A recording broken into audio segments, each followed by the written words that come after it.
Hi all. I did a video, I can't remember if it's public or not, it may be, I think so. It's called The End State and How to Hold It. And I talk about what the end state is, this feeling of things being done already. But I want to talk about something that is a little specific, kind of nuanced, which is the Sabbath, which is the same as the end state, but the act of entering the Sabbath. And the reason I talk about this today is because when you are manifesting, there is a huge focus on techniques.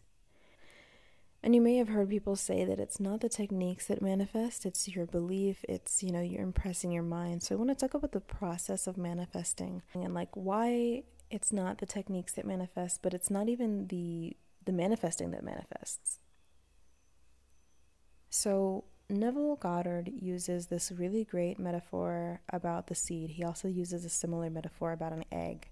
You may hear him talking about how long it takes a chicken to hatch, how long it takes a human pregnancy, a gestation period to finish. And, he sometimes talks about this in the sense of telling people, look, you don't know how long it's going to take for your manifestation to show up. Everything has an appointed hour. But I want to focus on just this process, because when he talks about it as being a seed, he focuses on letting the seed go. And one of the things that people often don't do is let the seed go.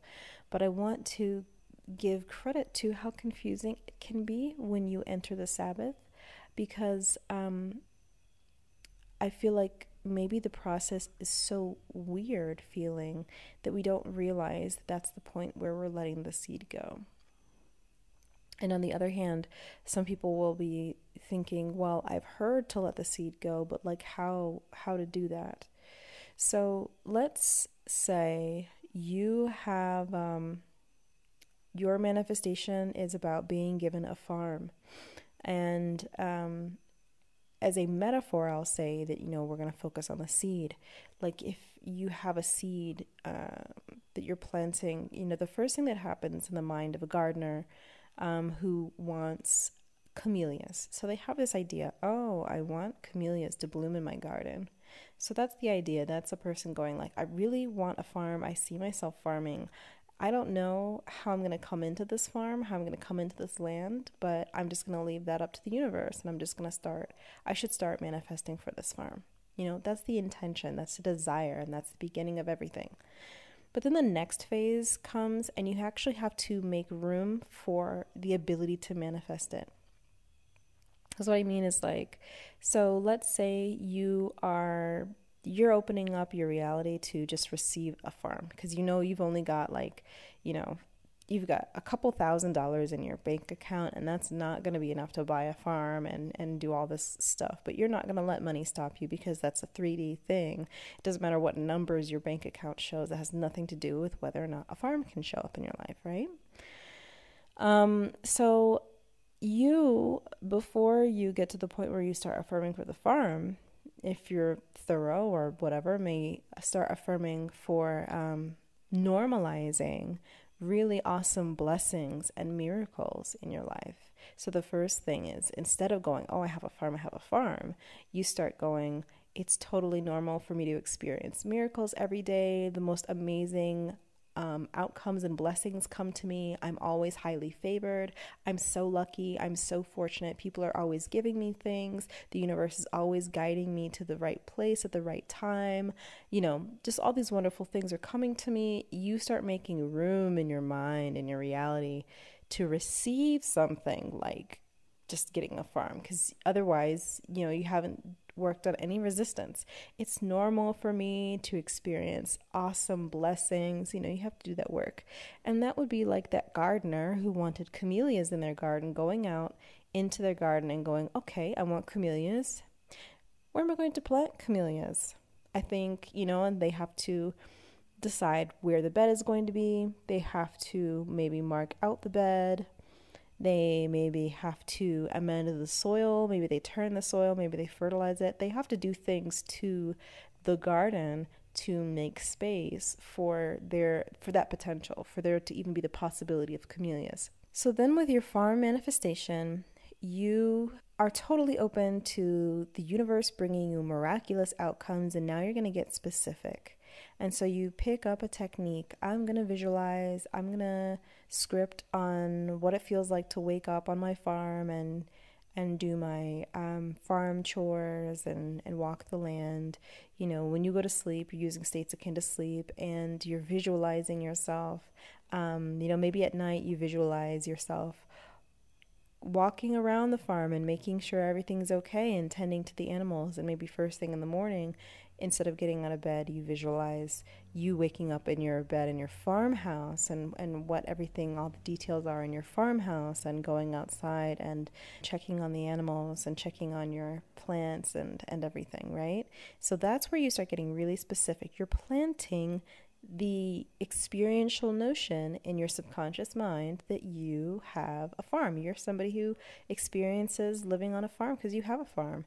And that would be metaphorically that gardener going, okay, I went and bought specific seeds. These are camellia seeds. If I plant camellia seeds, I will get camellia bushes and blossoms. So you're planting the seed, and they plant that seed in the ground. But then after they plant the seed in the ground, you know, seeds and seedlings need really specific care. They need attention. They need a lot of attention to make sure they make it.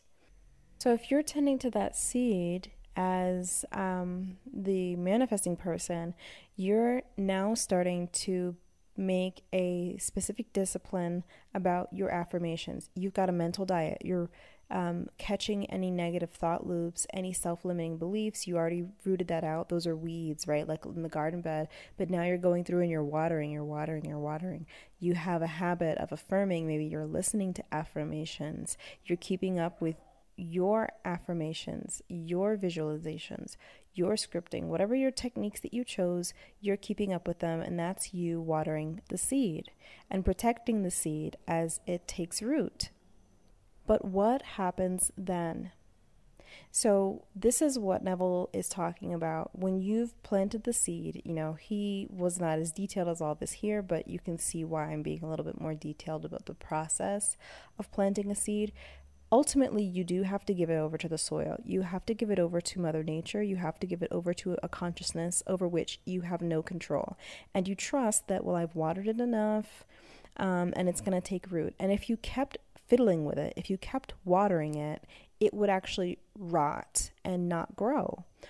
One of the things that is talked about is this concept of checking on the seed. You know, he'll say, like, you don't dig up the seed and keep checking to see if it grows, because if you keep digging it up, it's not going to grow. In fact, it may even die. So checking the seed is more like if you check your progress against the 3D, like when you're going, oh, it's been 6 months, it's been 2 weeks, it's been however long, and this hasn't manifested yet. No one's given me a farm yet, or my SP hasn't come back to me yet, or I haven't had a promotion yet, or whatever it is, it hasn't happened yet. It's you taking the manifestation and measuring against your 3D senses for whether or not you believe it's happening.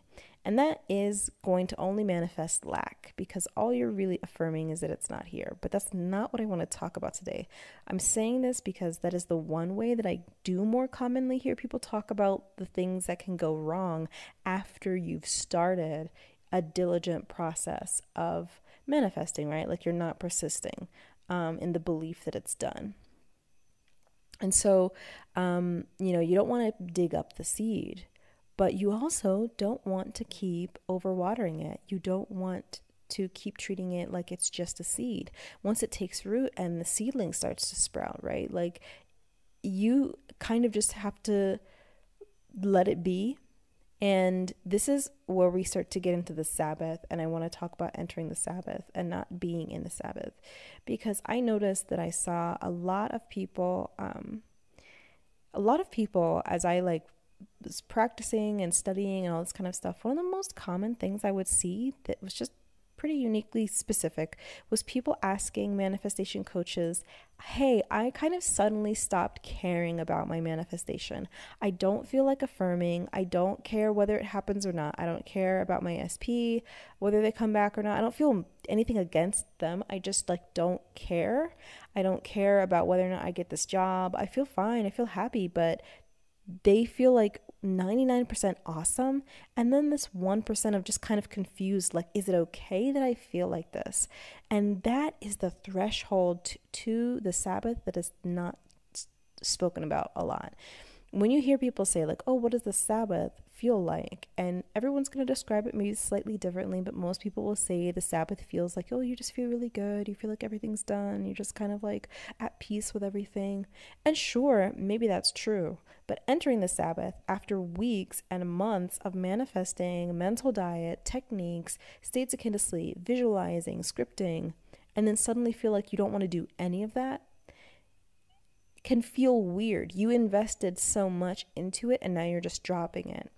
And I think part of the reason that that feels weird is because kind of two things mixing together. One is that it suddenly feels a little bit like a repulsion or a disinterest. And we read that as a kind of a negative feeling. It's actually neutral. This disinterest. It's more of a disinterest, not a repulsion, but you just like, I don't care about affirming for this anymore. I don't care whether this happens or not. That's disinterest. Like, you're not against it, but you're not for it either. And that's neutral, but we kind of read it as negative.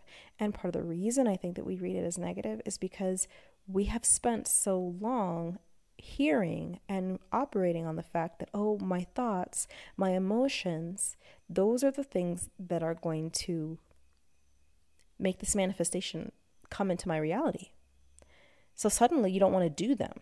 And it feels like, okay, but I was pedaling, and if I stop pedaling, it'll stop going, right? I won't get there. No, because at this point, it's all downhill from here. There's a really great quote. I think you may have heard it, like, everything you want is downstream. So that's the point where you start to really get into alignment. And I think you can kind of imagine it as like the time that you spent acknowledging your desire, preparing your manifestation process, following your mental discipline, your mental diet, your practice. All of that was you getting clearer and clearer with the universe, your subconscious mind, one and the same, about what you want. We don't have the power to tend to the how. And so you spent all this time saying, oh, I want this and I want that. I want it to be like this and it'll feel like this. And this is what it looks like. This is what it tastes like. This is what it sounds like. And the universe is like, okay, got you. What else? And you're telling it all of these details. You're sending it all of the signal. But that's not where the manifestation comes from. That's just what specifies it. So at some point you have to, the universe is like, okay, got it, heard you. Now let me go do it. And that's the Sabbath. The Sabbath is where you've given the universe enough information. It heard you. You did all that manifestation, all the visualization, all the affirmations, all the techniques. Of course, it heard you. It's your own imagination. It heard you. It's very clear on what you want. Now you gotta go let it do its thing, and you stop messing with it. You stop asking it, are you done yet? Or you stop telling it, like, if you were at a restaurant and you were saying, hi, I would like, can I get Rogan Josh, and I would like garlic naan, and I would like rose lassi, and they're like, okay, got it. And then you just kept saying that again and again. They wouldn't be able to go back to the kitchen and tell them what you wanted, and you'd never be brought your food. So it's just like that. Entering the Sabbath is very awkward, like I said, because we have this feeling that it is our actual techniques and our thoughts and the words that we say that create our reality. And somebody pointed out, it was really great. They were like, we say words create your reality, thoughts create your reality. And that's well enough to say, especially from the context of not previously knowing anything like that. But that's not really true. Since everything is already done, it can't be true. And when you think about it that way, things become a bit more clear. The reason your manifestation is already done is because everything that could ever be is already done. We're living in this one eternal moment. And if everything is already done, then when you affirm, when you visualize, you're not creating a reality at all. You're just selecting one. You are just being very clear on which one you want to select. So again, after you've selected one, you let it show up. So Neville Goddard speaks really nicely about the Sabbath, but one of the things he will say is that it's difficult to keep because, again, you spent all this time doing something. But as he also says, there's nothing you can do to make your manifestation show up. You don't have any effect on that level. It's God, it's the universe that does it. You nothing that you do in the 3D. And for as much as you're affirming about your 5D, you're doing it in the 3D. Nothing you do, nothing you force, nothing you manually affect is actually what has any sway on the outcome. And for as long as we are disillusioned into thinking that's what makes it happen, we stall our manifestation because we keep thinking I have to do something. I have to manifest this, so I have to affirm more. I need to visualize more. I need to control my thoughts more. I need to think about it more. I need to focus on it more. I need to da-da-da-da-da. And the more I focus on it, the more I write about it, the more I script, the more I da-da-da-da, then that'll make it come, right? No, nothing makes it come. Nothing. And so I think that the entire process of manifesting, kind of like how we do these preliminary affirmations just to make room in our mind for the possibility of the thing that we actually want. Like, okay, I want to receive $2,000, but I have issues around money, like, which is why I don't already have the $2,000 in my perception. So first I have to do all of this affirmation about being able to receive, right? Like you have to open that space.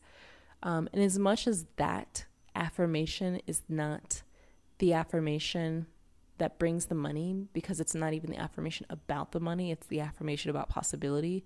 All of our affirmations aren't what brings our manifestation, because they are all just about impressing our mind with our outcome.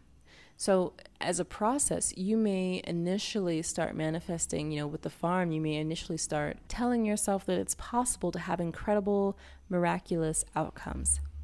Then you may start telling yourself that you have a farm. You may spend time impressing your subconscious mind with the experience of living on a farm. And then you get to a state where you start telling yourself, I already have it. It's already done. It's already mine. It already happened. So you start kind of going past tense about the thing that you want or wanted. And that's a really important shift. But my point is, it's not even that brings your manifestation. That is just impressing your mind that it's already happened. Then once your mind has accepted this slightly different seed of, oh, we wanted a farm, but I guess we already have that farm now. We don't really need to worry about it. And your mind just goes, okay, well then why would we affirm about it? And that is the Sabbath, because you stop feeling any impetus, any desire to put your energy towards doing anything about the manifestation. Why? Because your subconscious mind is convinced that this already happened. It's old news. And this is also why people talk about, when you manifest, and this is, I think, why a lot of people find solace or whatever in law of assumption versus law of attraction. Not to poo-poo on one versus the other, but law of attraction will kind of say you need to kind of stay in this very high state of emotional joy and excitement about the thing that you want, whereas law of assumption points out if this thing that you want is something that you wanted but now have, and it's really normal for you, which is why it's already in your reality, it's fully accepted, would you feel like shocked, surprised, and over the moon about it? Or would you just feel calm and grateful about it? Important question to ask. And I think Eckhart Tolle talks about, how do you think you'd feel if you had everything you wanted? He used an example of like a beach house. And I'm sure, people kind of start going, oh, I'd feel like this, I'd really, really happy. And he goes, you'd feel exactly the way you do now. only you'd have a beach house. Because these things settle into our reality, and nothing external makes us happy. That's the other thing. So that's why, people say just being present is actually going to bring you your manifestation. It's when you let go of trying to bring your manifestation to you that your manifestation comes. But you can't let go of it until your mind is assured that it's already real. And that's why we have to have this whole process of affirming. And so it feels a little counterintuitive to spend all this time affirming, spending all this time practicing techniques only for your ultimate goal to be not to do them before the thing has even showed up, right? Because you're thinking, okay, if I keep affirming. And I also want to say there's plenty of ways that you can get parts of manifestations or start seeing signs or getting smaller manifestations from just affirming. Like money is a great example. People can affirm, oh, I'm really affluent, I'm rich, money loves to come to me.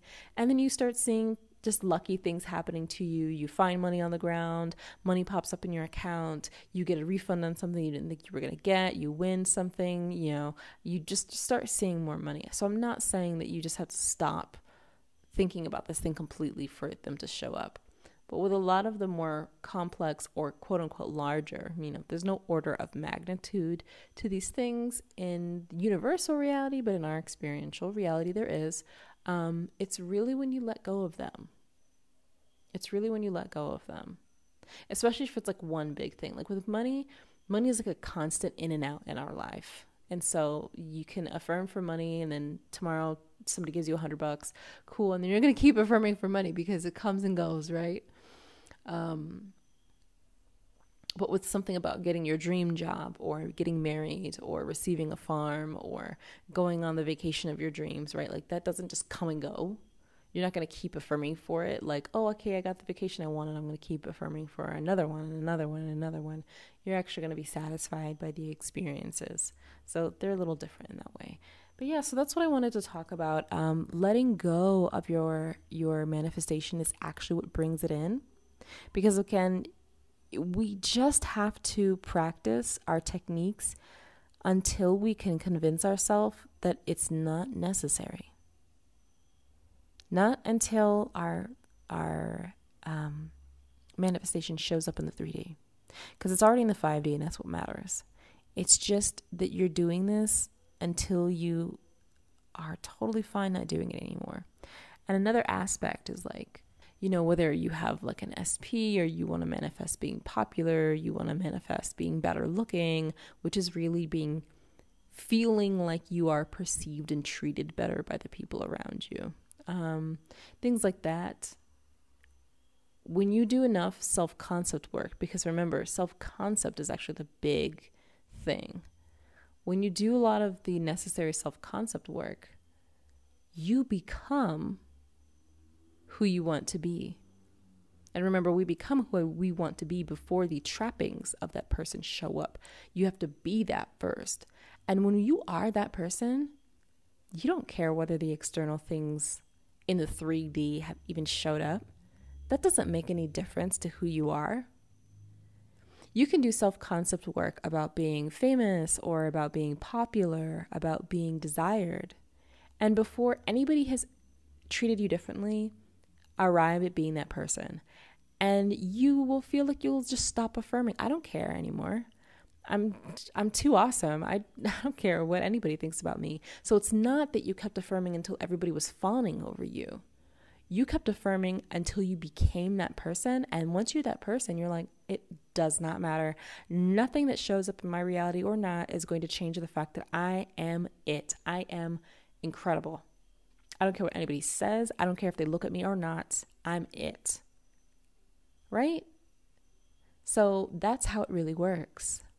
And yes, ironically, once you stop caring, then it shows up. And before I go, I want to say there's this meme that I think really encapsulates it. You might have seen it. It's a girl just kind of looking at her nails like she's bored. And the text that's been added to it is like me ignoring the water or me pretending I don't care about the water so that it boils because a watched pot never boils. And that's kind of how we have to get with our manifestations. Whether you are looking to bring in a specific person, a partner, whether you are aiming for a trip around the world or a new house or a promotion or whatever it is, you just have to get to the point where you're like, whatever. I actually don't care. I don't care if you show up or not. And that's when it shows up. So that's what I wanted to talk about. I feel like I've really hammered it in and beaten around the bush and covered every possible side of what I wanted to say. It's really the takeaway here is that for as much as the Sabbath is as peaceful and open and free and just, just at peace with things, being present with things as everyone says it is, entering the Sabbath can feel very, very weird. And it is so weird and it is so counterintuitive that this is the actual stage at which many people continuously delay their manifestation. And it's very confusing for them because they said, I worked through my blockages. I figured out my mental diet. I've been sticking with it. I'm persisting with it. I'm affirming about it. I'm affirming every day, and it's still not here, which is also checking the seed. But they're saying it's still not here. What am I doing wrong? And it's because they are not crossing the threshold into the Sabbath. There's a lot of faith. There's a lot of trust that you have to have in order to make it through to the Sabbath. So the threshold to the Sabbath is your last test. And it is a test because it does not look like what the journey has been thus far. So don't get tripped up. Don't get tripped up on the entry into the Sabbath. It is always okay to just feel fine and not want to affirm all the time. You definitely should not be doing it because you feel like if you don't do it, it won't come, because that's a lack state. And you definitely should not be doing it if it feels like a chore, because again, that's lack. That's just not the right energy.